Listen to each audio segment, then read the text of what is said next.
I have a certain fascination with Quantic Dream. The makers of Heavy Rain and Beyond Two Souls definitely have gotten a lot of attention through the years. With the Heavy Rain review, I wanted to try digging into a game I hated. I wanted to try reviewing an older game for the first time since 2019.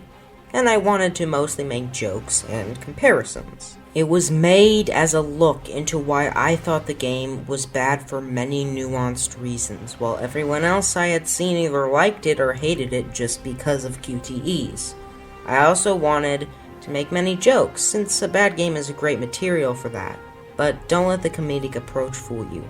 I still think Heavy Rain is a horrendous game. I played Detroit before I played Beyond Two Souls, so the major improvement that it was over Heavy Rain was far less astounding, and I was able to judge it more fairly. I thought it was very good while still containing issues in the department of interactive storytelling and gameplay. Then we come to Detroit, which, despite being part of a studio that made many other games, is the end of their iconic interactive storytelling QTE trilogy so far, so I'll be capping off this segment of reviews with it. The opinions most people have on Quantic Dream games are either Heavy Rain good, Beyond Two Souls bad, Detroit Become Human fine, or Heavy Rain bad, Beyond Two Souls bad, Detroit Become Human bad. The former is what the majority of people I've met would say, whereas the latter is the majority of people you'll see on the internet in places like Metacritic. And I hate to be that guy, but both sides are wrong. There are certain other games where people say this, and I find their statements both wrong and rude, but in this case, it's clear that both sides don't understand things. Heavy Rain isn't all bad. It has some good parts, and I'm sure the second half is better than the first, but I had so many issues with it that impacted story, visuals, gameplay, and even sound so deeply that going further would have made me do this. Beyond is also very good. It has an entertaining story, at times gorgeous visuals, interesting mechanics, and exciting gameplay most of the time. It's not a masterpiece, but it's not bad. With Detroit, well, you'll have to wait a little bit longer for what I think in detail. So people hating on Beyond and Detroit while loving Heavy Rain are not being fair at all and not legitimately looking into the flaws present in Heavy Rain, while people hating on all games for having QTEs are also being ridiculous. Polarizing games like this have existed, and normally it boils down to good or bad, so I can normally choose a side and vehemently defend what I think of the game with personal ideas about games and more objective ideas to help explain myself. But with this, the side saying Heavy Rain is bad, which I'd normally agree with, is saying so for the wrong reason and also claiming the other Quantic Dream games are bad. So I offer a third option. Heavy Rain is bad for complex reasons, Beyond is very good, and Detroit is at least not bad. I'll share my thoughts in depth on it through the review, okay? Alright, thanks. In terms of presentation, Detroit doesn't disappoint. The graphics are phenomenal, not only due to great detail and animation, but also due to phenomenal lighting effects that help immerse the player in this futuristic world. The designs of the androids are very interesting since they have multiple differences and similarities with humans that you may have to look really hard at in order to find. Looking at the tall skyscrapers lit up with advertisements, seeing self-driving cars, advanced buses, modern designs, everything about the aesthetic here is interesting and boosts the experience constantly. The frame rate stays solid and the visuals never look bad. I did have a few instances of freezing during the last few chapters, but it doesn't happen too often. The game also might crash on you and make you lose 20 minutes of footage, yay! Detroit Become Human, despite this, uses its visuals to create a phenomenal world, and though it has a few instances of odd transitions and animations, it blows Beyond Two Souls and Heavy Rain out of the water. and is one of the best looking games to date. Detroit Become Human was being developed for a long time too, which explains these phenomenal visuals. In 2012, Quantic Dream created a short named Kara, which was the basis for this game. The script was written in around 2.5 years, and the game likely had a development time of 4 to 6 years considering its release in 2018. The majority of that writing time was likely spent on creating the solid cast of characters present. Most people cite Connor as their favorite, and while his story is entertaining, I personally found Kara's to be the best. Taking care of Alice with uncertainty around every corner is incredibly compelling. Kara starts out with the worst story since you just do chores, but as tension escalates, we get many of my favorite parts of the game with her and Alice. Luther, Kara, and Alice are all some of my favorite video game characters ever, and that's just one storyline. The game also follows Connor, who I found to be an interesting vessel for the player, but not much more than a character used to give the player more action. Connor doesn't really grow and change visibly until the last minute, and I felt his transformation was a bit jarring. Kara and Marcus are put in horrific scenarios that make them break free, while the player just chooses if they want Connor to suddenly listen to Marcus. I still really enjoy his bond with Hank and the great way it moves the stories of the deviants along, but otherwise Connor is mostly just a way to make the game more fun. Marcus has the weakest storyline in my opinion though, since the other 3 Jericho members we interact with the most all just serve as human representations of a BuzzFeed quiz.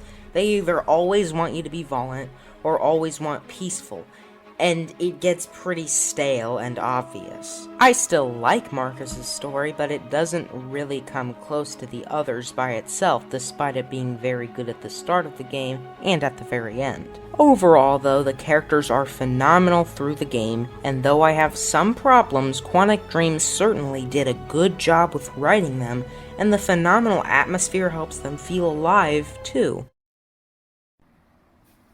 You know, how great the characters and atmosphere of this game are, it makes me really want to go to Detroit and fill out a BuzzFeed quiz by Sam Wiener. So, let's go to Detroit.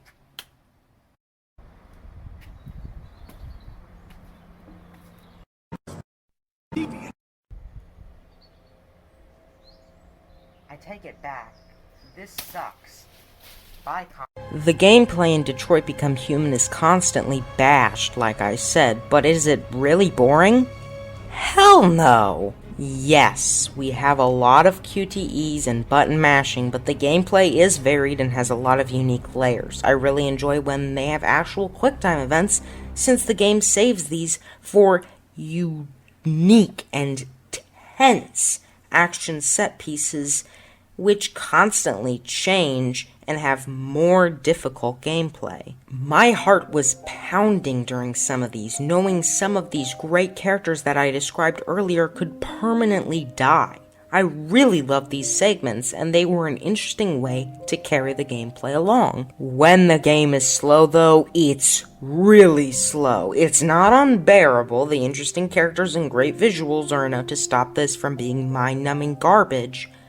Though I understand if these quote-unquote stop-time events, as some call them, don't click with you. I find them to slow the gameplay down and be somewhat annoying after a while, but they aren't horrible, and just allow the story to move more fluidly. By making the controls strict, the developers were able to make the characters do complex actions and make a more unique story. They're not fun, like I said, but they do help unfold what's going on.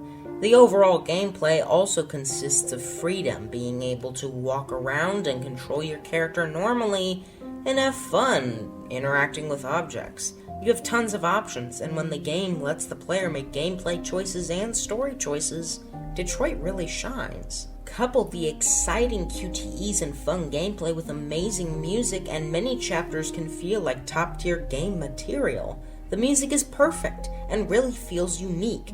Each character's soundtrack was composed by a different person, and thus each one sounds different. The technical beats of Connor's, the uplifting chants to replicate Marcus's uplifting revolution, and the beautiful symphonic violins that push Kara's bond with Alice to a new level. Kara's theme has given me goosebumps, with the iconic start that's already incredibly exciting, followed up by those amazing booming violins. It's one of my favorite songs from a video game, and fits perfectly with the chapters it's in.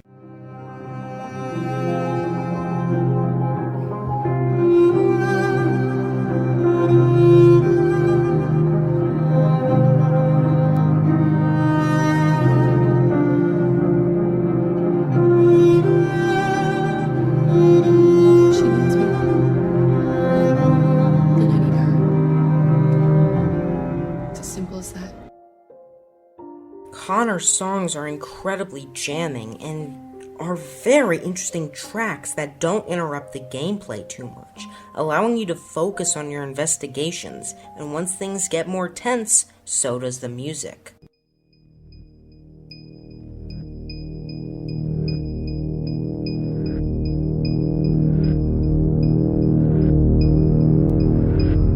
Yeah, I know what I should have done. I told you I couldn't. I'm sorry. Okay?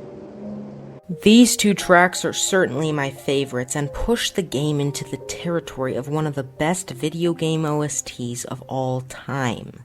No, I'm really thirsty.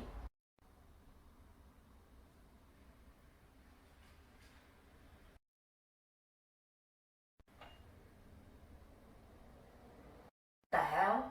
This game, just like the other Quantic Dream games, focuses on story more than anything else. While I have problems with the gameplay pacing, I overall really like the gameplay, and I adore the presentation and music. So, if all that's good, the story and its themes must be, right? Well, the story does an amazing job of being impacted by the player's choices, and I really find it insane how many paths there are, with a flowchart making your path clear and possible to analyze. Instead of focusing completely on automation and science fiction, the game takes a different approach, talking about the intelligent life of androids, and if they deserve the rights of humans. The game uses allegories to the civil rights movement, slavery, and the Holocaust. What the Okay, so while I love how unique it is and how it doesn't just follow all kinds of other stories that have been written, it certainly needs to tone it down with the allegories. The whole back of the bus android compartment scene is something I didn't even think of my first time through, but now I can't unsee it. This kind of scene would be great later into the story, since by then we understand that androids are complex life, but putting it in this early just makes me want to facepalm. So the game really needs to learn what subtlety is at many points, and though I still enjoy it, this is not my only issue with the narrative.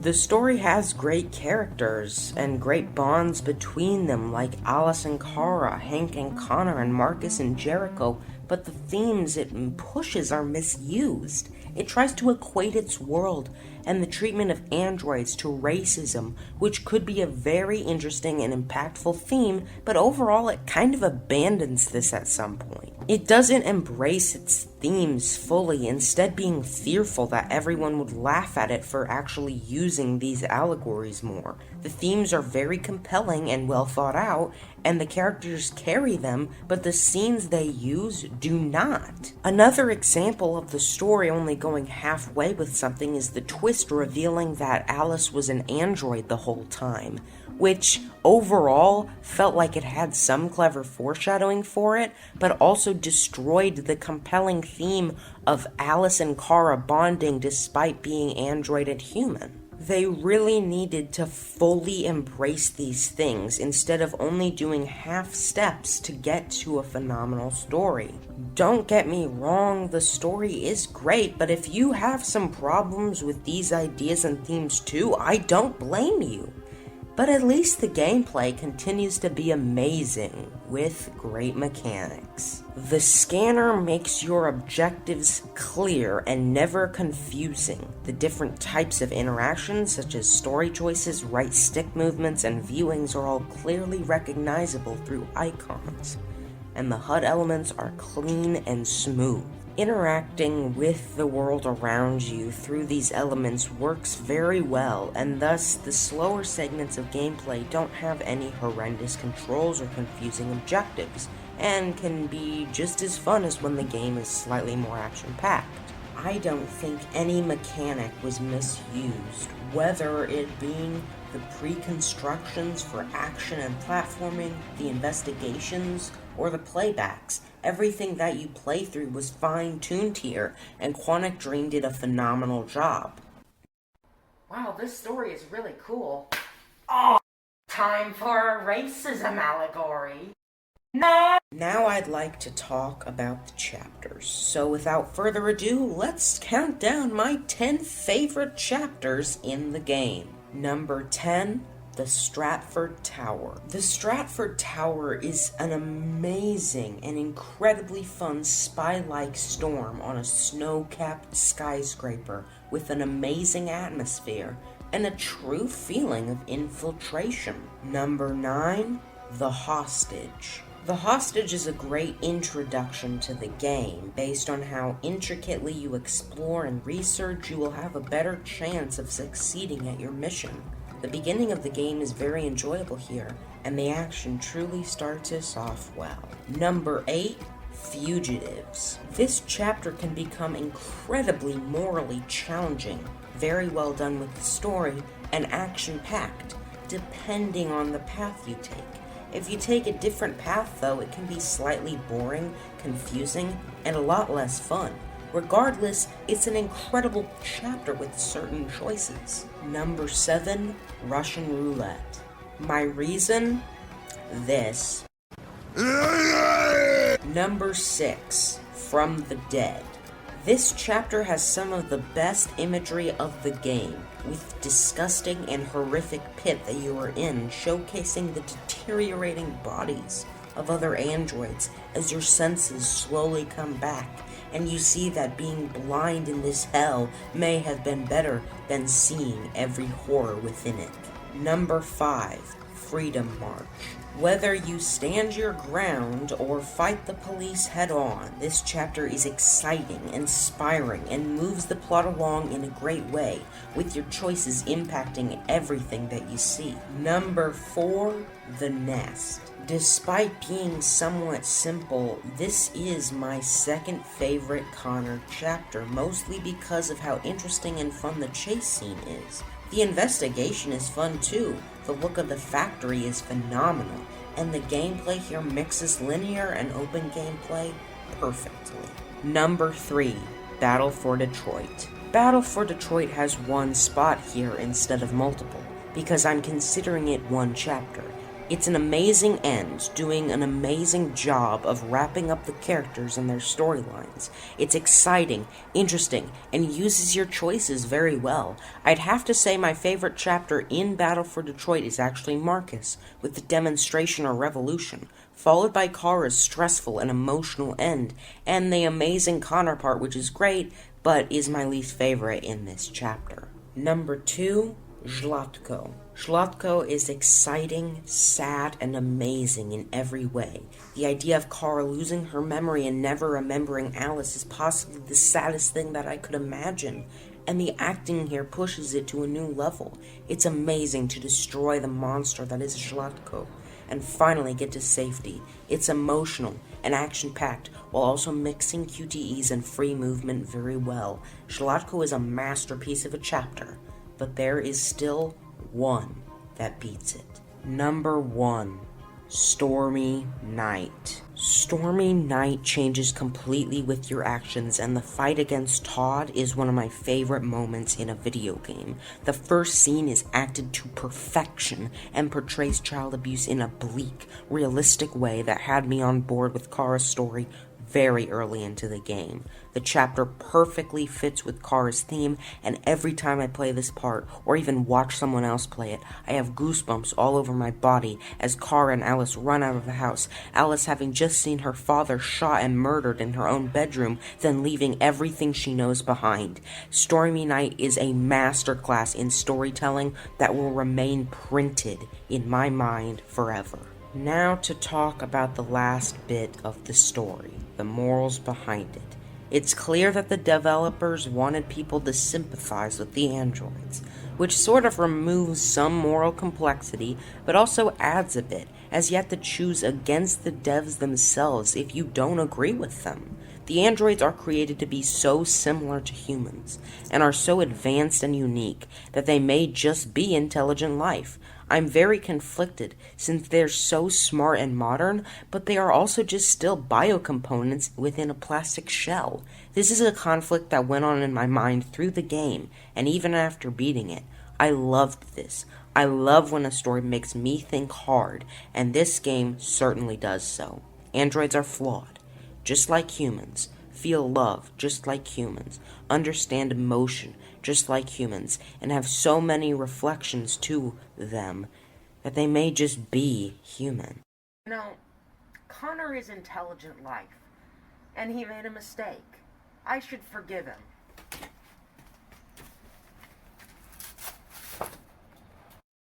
Connor, I know you're intelligent life, so I understand the mistake you made, and I forgive you. Did you feel anger? Hate? A little bit, I guess? Right.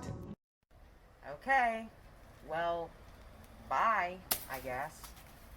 Overall, Detroit Become Human nails gameplay most of the time, has amazing presentation, masterful music, great characters, a good plot, and a decent overall story. It has issues with pacing and theming, but stands out as a great and solid title.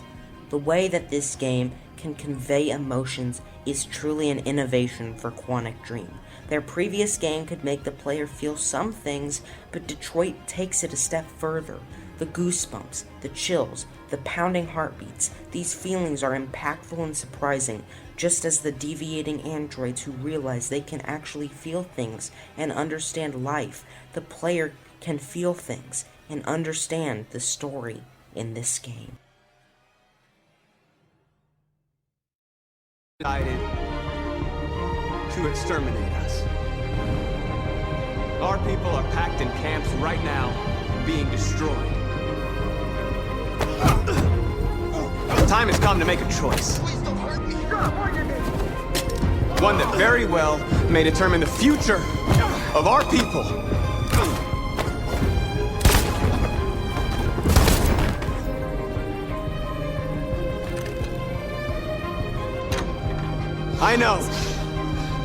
I know you're all angry.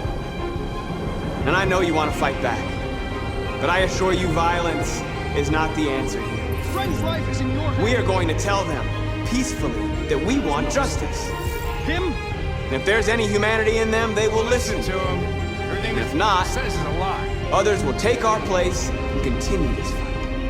I'm sorry, Hank. Are you ready to follow me? Stop in all this.